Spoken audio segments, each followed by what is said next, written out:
Welcome to Brain Roots IAS. आज हम एक बहुत ही क्रिटिकल टॉपिक पढ़ेंगे, India's female labour force participation rate. देखिए, इकोनॉमिक सर्वे कहता है कि अगर इंडिया को 2047 तक विकसित भारत बनना है तो 2050 तक हमें female labour force participation rate को 55% तक ले जाना होगा। तो चलिए इस मिशन क्रिटिकल टॉपिक को डीकोड करते हैं। एक तरफ हम बात कर रहे हैं कि India is one of the world's fastest growing economies, rocket की स्पीड से आगे बढ़ रहे हैं। पर जब हम आईना देखते हैं, मतलब वर्ल्ड इकोनॉमिक फोरम की ग्लोबल जेंडर गैप रिपोर्ट, तो हमारी रैंक 131st है। ये एक अजीब सा पैराडॉक्स है ना? आखिर इतनी जोरदार इकोनॉमिक ग्रोथ के बाद भी जेंडर गैप में हम इतना पीछे क्यों हैं? यही वो बड़ा सवाल है जिसका जवाब हम आज ढूंढने निकले हैं। तो इस कॉम्प्लिकेटेड पजल को सॉल्व करने के लिए हम एक बहुत ही पावरफुल टूल का इस्तेमाल करेंगे। ये एक थियोरेटिकल फ्रेमवर्क है जो नोबेल लॉरिएट क्लॉडिया गोल्डन ने दिया है। इसे कहते हैं यू कर्व थ्योरी। बेसिकली ये एक कहानी सुनाती है कि वक्त के साथ फीमेल एम्प्लॉयमेंट कैसे बदलता है। अच्छा, तो ये यू कर्व थ्योरी आखिर है क्या? देखिए, सिंपल शब्दों में ये एक मॉडल है। ये कहता है कि जैसे जैसे कोई इकोनॉमी डेवलप करती है ना, तो अजीब बात है कि शुरू में female labour force participation rate गिरता है, इट डिक्रीजेस, और फिर एक सर्टेन लेवल ऑफ डेवलपमेंट के बाद ये वापस तेजी से ऊपर उठता है, बिल्कुल अंग्रेजी के यू अल्फाबेट की तरह। तो पहले नीचे फिर ऊपर। यह थियोरी एक रोड मैप की तरह है जिससे हम इंडिया की जर्नी को ट्रैक कर सकते हैं। इस यू कर्व को हम आम तौर पर 3 फेजेस में तोड़कर समझते हैं। सबसे पहले फेज 1, अर्ली इंडस्ट्रियलाइजेशन। यहां क्या होता है? जो काम पहले खेत या घर में होता था वो अब फैक्ट्रीज में शिफ्ट हो जाता है। इस शिफ्ट की वजह से कभी सोशल नॉर्म्स के कारण, कभी स्किल्स मैच ना होने के कारण महिलाएं वर्कफोर्स से बाहर हो जाती हैं। रिजल्ट एफएलएफपीआर गिरता है। फिर आता है फेज 2, ग्रोथ फेज।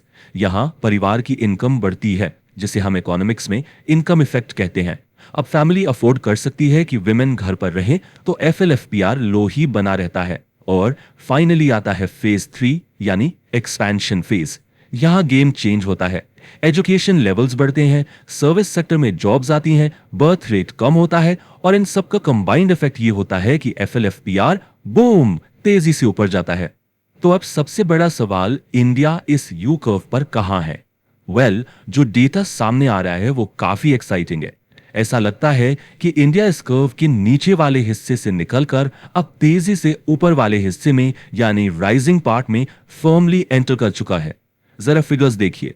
2017-18 में हमारा एफएलएफपीआर था सिर्फ 23.3%, और 2023-24 तक ये जंप करके हो गया है 41.7%।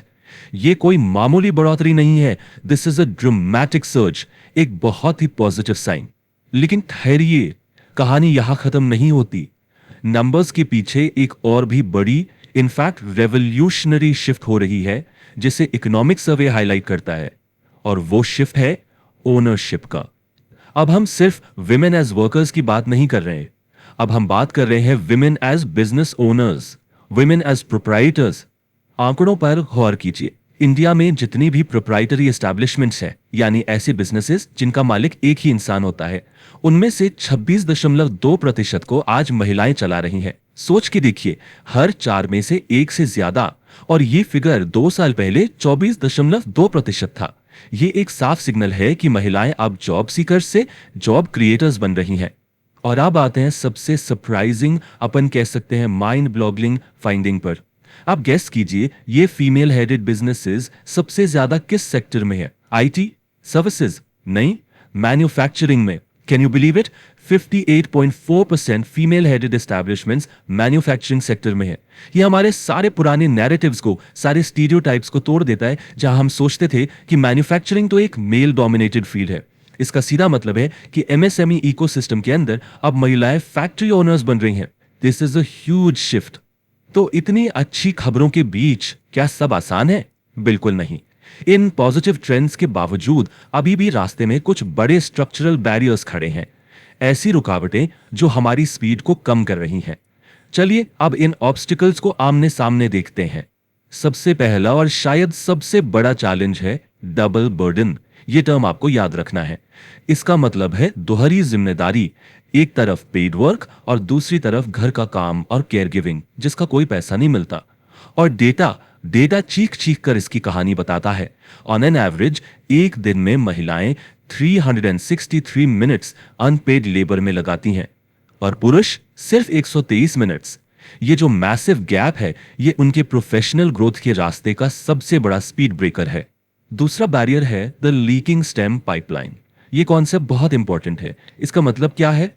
देखिए, इंडिया पूरी दुनिया में सबसे ज्यादा फीमेल स्टेम ग्रेजुएट्स प्रोड्यूस करता है, science, technology, engineering and math में। हमारे टोटल स्टेम ग्रेजुएट्स में से 43% महिलाएं हैं। फैंटास्टिक। पर इनमें से सिर्फ 27% ही आगे जाकर स्टेम वर्कफोर्स का हिस्सा बनती हैं। तो बाकी कहां गई? वो इस पाइपलाइन से लीक हो जाती हैं, ग्रेजुएशन से जॉब के बीच में ही सिस्टम से बाहर हो जाती हैं। सोच के देखिए कितना बड़ा लॉस है ये हमारे ह्यूमन कैपिटल का। और तीसरा बड़ा बैरियर है मोबिलिटी, मतलब घर से वर्क प्लेस तक आने जाने की सेफ्टी और सुविधा। ये जो कोट आप देख रहे हैं, ये इस प्रॉब्लम को बिल्कुल साफ कर देता है। इनएडिक्वेट लाइटिंग यानी सड़कों पर अंधेरा, अनसेफ पब्लिक ट्रांसपोर्ट, ये सब मिलकर एक जेंडर टैक्स की तरह काम करते हैं। जेंडर टैक्स मतलब महिलाओं को सिर्फ उनके जेंडर की वजह से जॉब करने के लिए एक एक्स्ट्रा कीमत चुकानी पड़ती है। ये कीमत उनकी सेफ्टी की हो सकती है, उनके टाइम की हो सकती है, उनके मेंटल पीस की हो सकती है। तो इन बैरियर्स को देखकर निराश होने की जरूरत नहीं है। सवाल यह है कि इन्हें तोड़ने के लिए क्या किया जा रहा है। यहां एक बड़ा शिफ्ट देखने को मिल रहा है। सरकार का फोकस अब सिर्फ वेलफेयर या कल्याण पर नहीं, बल्कि एम्पावरमेंट या सशक्तिकरण पर है। तो चलिए देखते हैं कि हमारा पॉलिसी आर्किटेक्चर इस एम्पावरमेंट के ब्रिज को कैसे बना रहा है।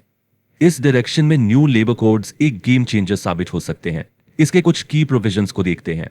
पहला, 26 वीक्स तक की पेड मटर्निटी लीव। इससे क्या होगा? पेरेंटहुड के बाद वर्कफोर्स में री एंट्री आसान हो जाएगी।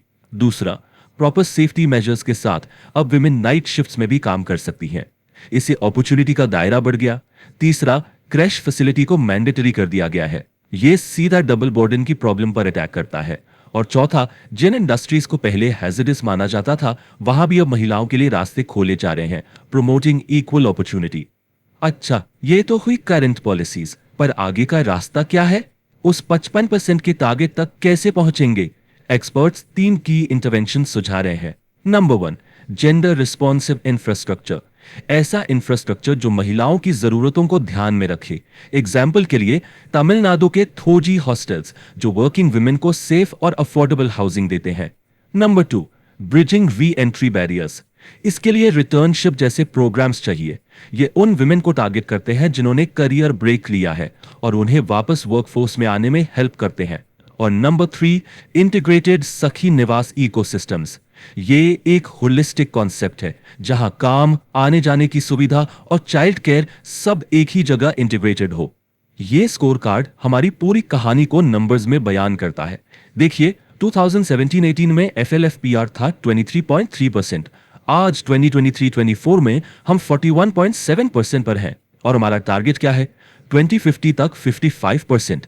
साथ ही फीमेल अनएम्प्लॉयमेंट रेट भी 5.6% से गिरकर 3.2% पर आ गया है।